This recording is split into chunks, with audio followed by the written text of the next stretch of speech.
Toyota has just unveiled its electric ute or electric pickup truck and its electric Land Cruiser. And I've got to say, you know what, I've been critical of Toyota, but damn, this thing looks amazing. Full kudos. I really hope it looks like this in production form. I'm going to guess it will, but here's hoping.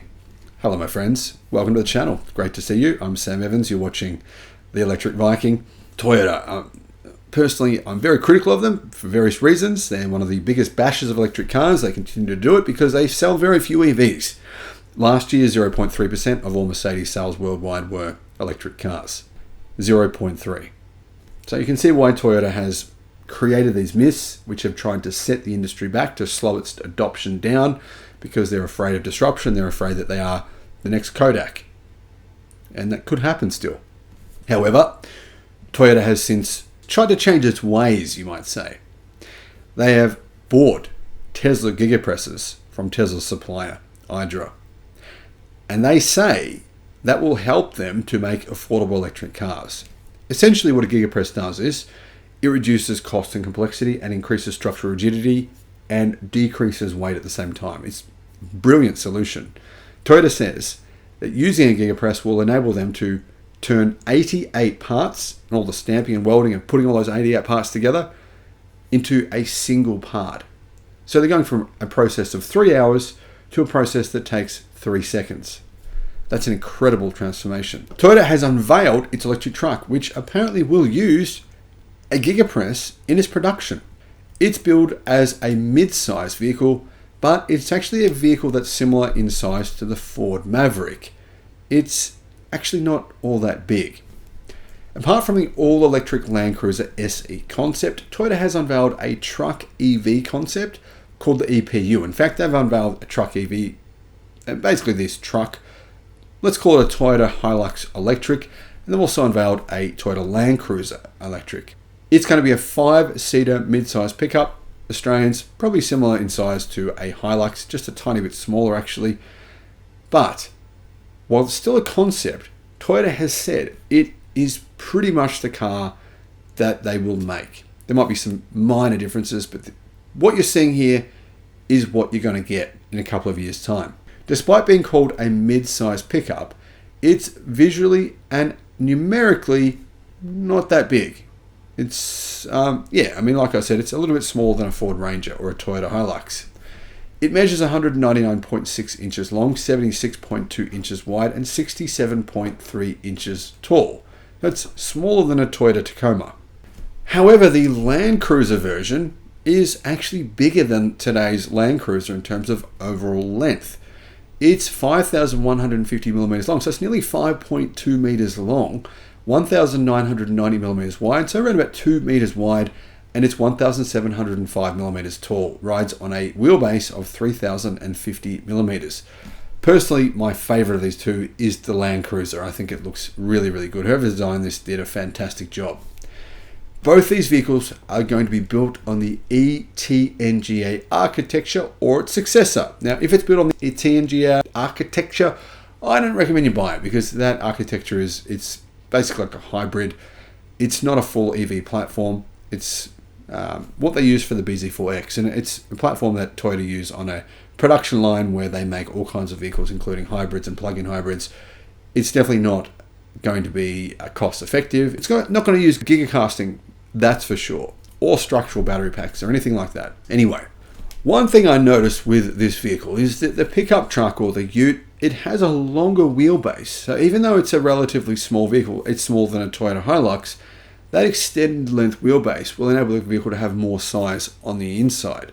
But of course the bed is not very big. They may though make a bigger version of this with a longer bed. It's very, very possible.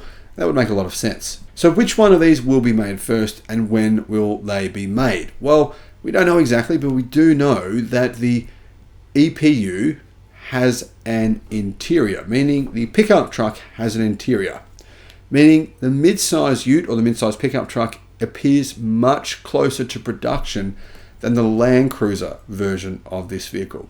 One thing that's interesting is that you guys are probably aware that Lexus do sell an EV with a yoke. For some reason, if Lexus does it, it's fine, but if Tesla does it, then to how, whoa, terror, shock horror. It's very weird, right? Anyway, Lexus has an EV with a yoke. No one said anything about it. It's selling. And Toyota have also put the yoke in the pickup truck. I'm going to guess you have a choice. You don't have to get the yoke if you don't want to. But anyway, that's interesting to see. Separating the two displays, you can see there's two big displays in the car, is a pod housing the transmission shifter and has controls for the electronic parking brake, the engine stop start, and hill hold assist. Now, technically in EV, you don't need engine stop start, but it's probably one of those things that car manufacturers will put into EVs, make people feel comfortable with the change. The dash also features kind of like a hard looking surface, which I think makes sense for this kind of utilitarian vehicle. It's got two lipped areas to facilitate storage of odds and things that have things sit there, your phone, etc. Plus, there are multiple covered storage areas where a transmission tunnel would normally sit. So it appears as though it doesn't have a transmission tunnel. That's good news. Now, one thing I liked about it is that we can see that it looks like it has a similar feature to the Rivian R1T. The Rivian R1T has a pass-through port.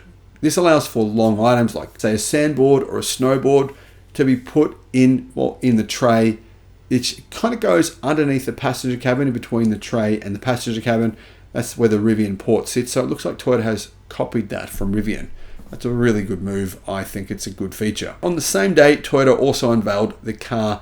Not the car, in fact, it's like some kind of weird-looking bike thing. It's called a Land Hopper.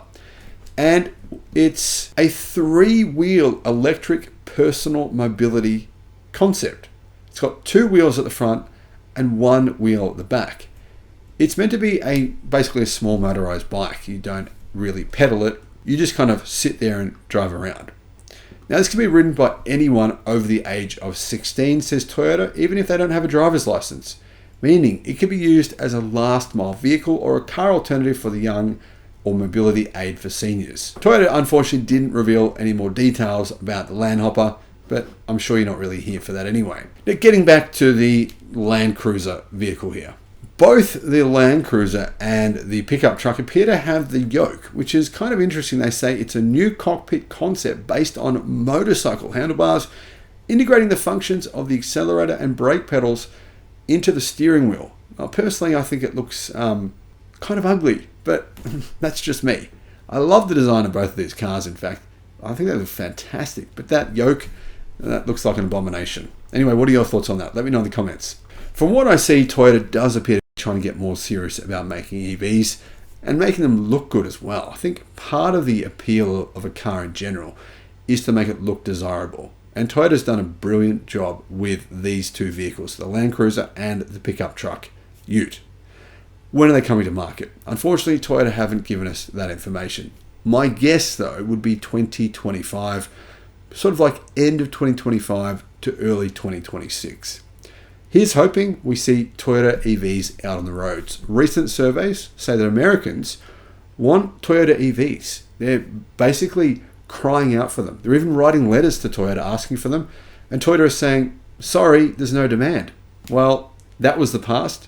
Now we're in the present. Things are changing, and hopefully Toyota can do what all the Toyota fanboys said they would, which is reform their company within the space of 3 months and make millions of electric cars. Do you think that's possible? Let me know in the comments. Thanks for watching.